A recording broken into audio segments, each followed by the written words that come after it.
Assalamualaikum warahmatullahi wabarakatuh. Perkenalkan, nama saya Andi Anwar Nasihin dari kelas Farmasi 2E Universitas Perjuangan. Di sini saya akan menerangkan perbedaan suppositoria dan salep sebagai tugas UTS Farmaseutik 2.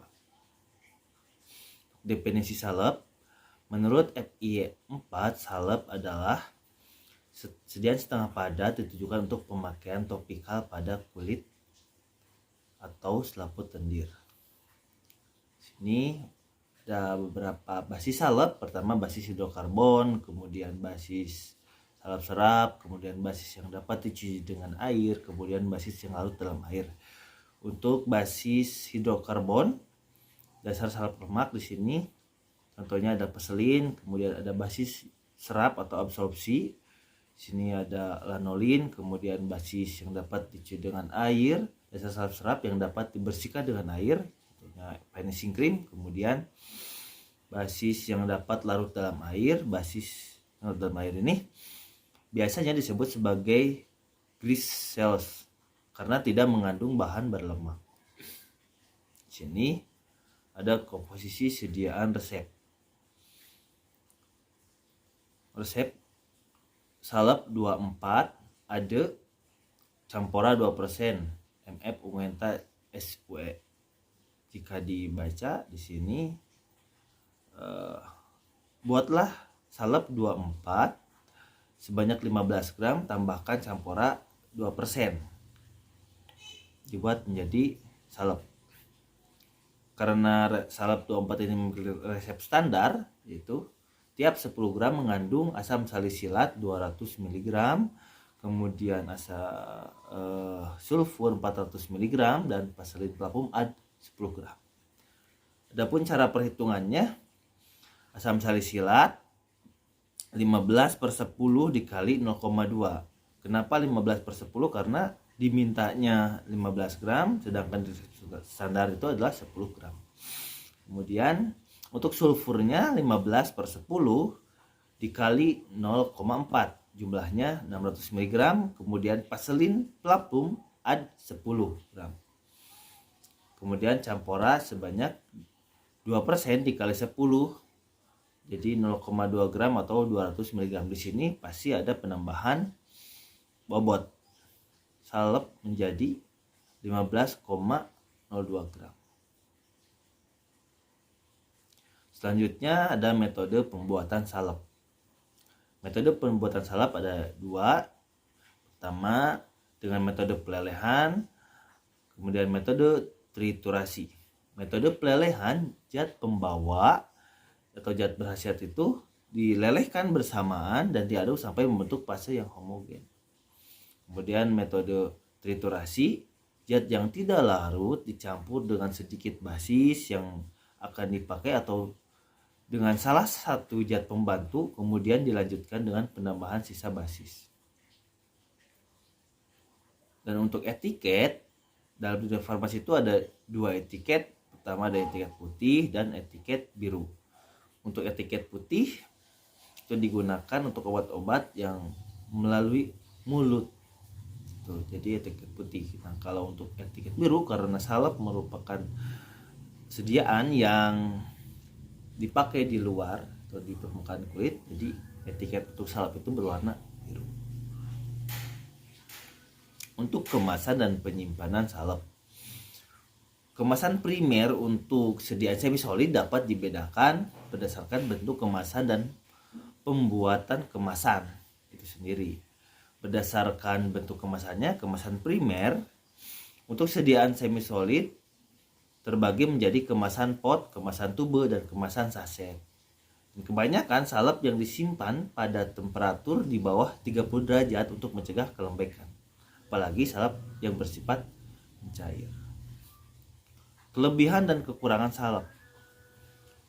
Kelebihannya, salep itu sebagai bahan pembawa substansi obat untuk pengobatan kulit, kemudian sebagai bahan pemulas pada kulit, kemudian sebagai pelindung kulit, yaitu mencegah kontak permukaan kulit dengan larutan berair dan rangsangan kulit, dan juga sebagai obat luar.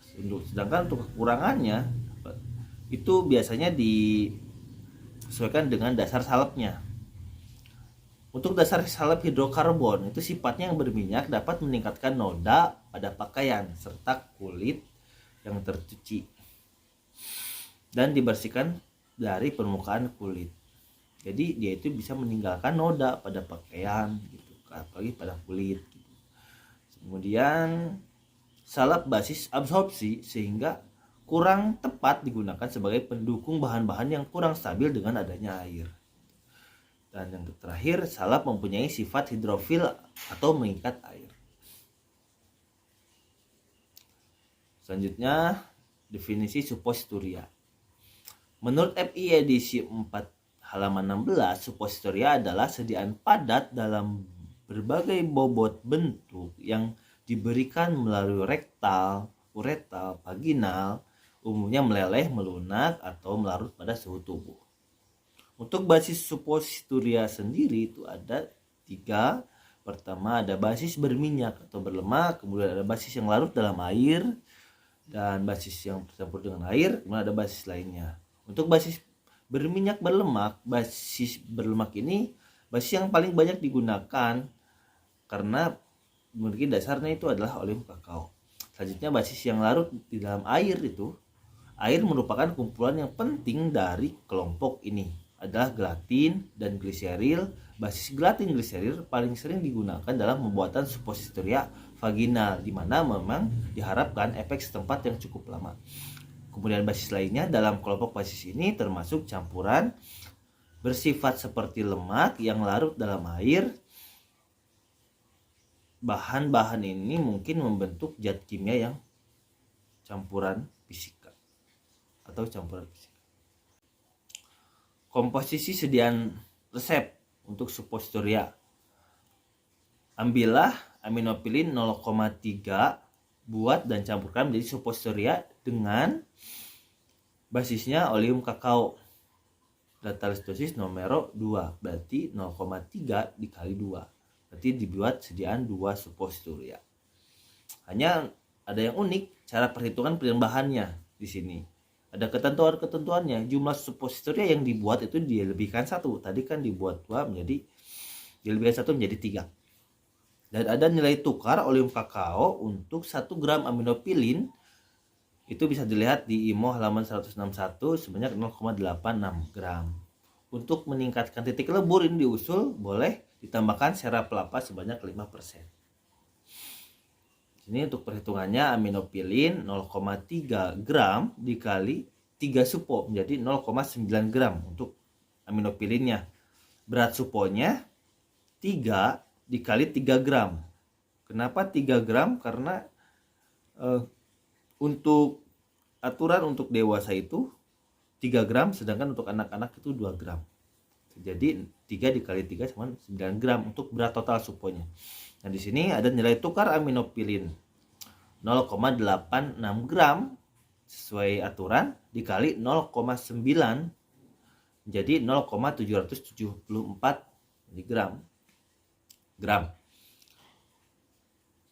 Basis suponya 9 dikurangi 0,774 gram.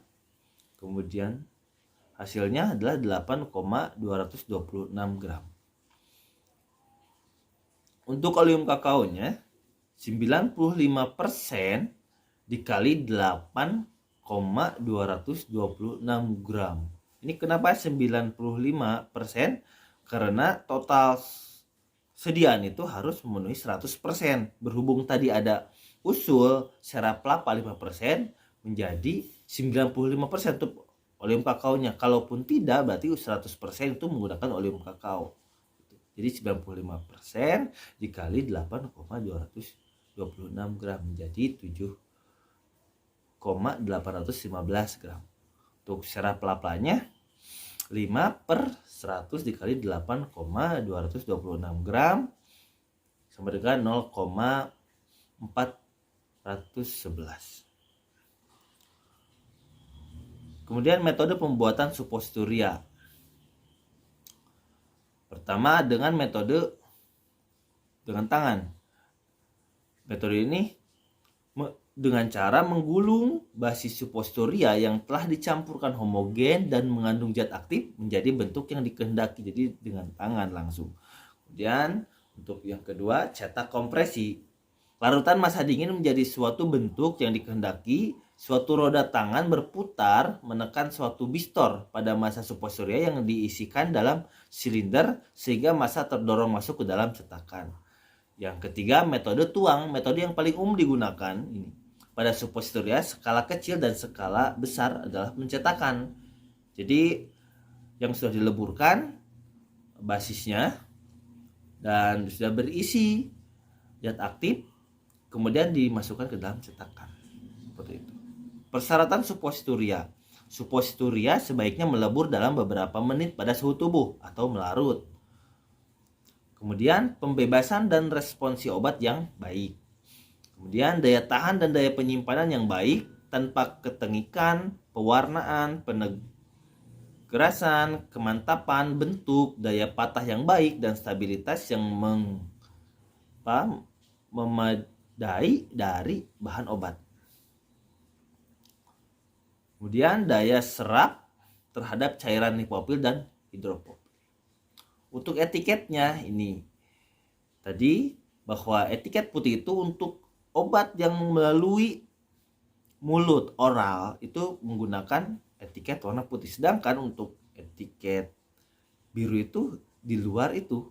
Nah, berhubung supositoria ini masuk ke dalam non oral dalam artian ke vaginal atau ke ureter atau ke rektal, berarti untuk etiket supositoria itu menggunakan etiket berwarna biru. Kemasan dan penyimpanan supostoria. Pengemasan supostoria yang diolah dengan basis oleum kakao biasanya dibungkus terpisah-pisah atau dipisahkan satu sama yang lainnya pada celah. Celah dalam kotak untuk mencegah terjadinya hubungan antara supostoria tersebut dan mencegah perekatan.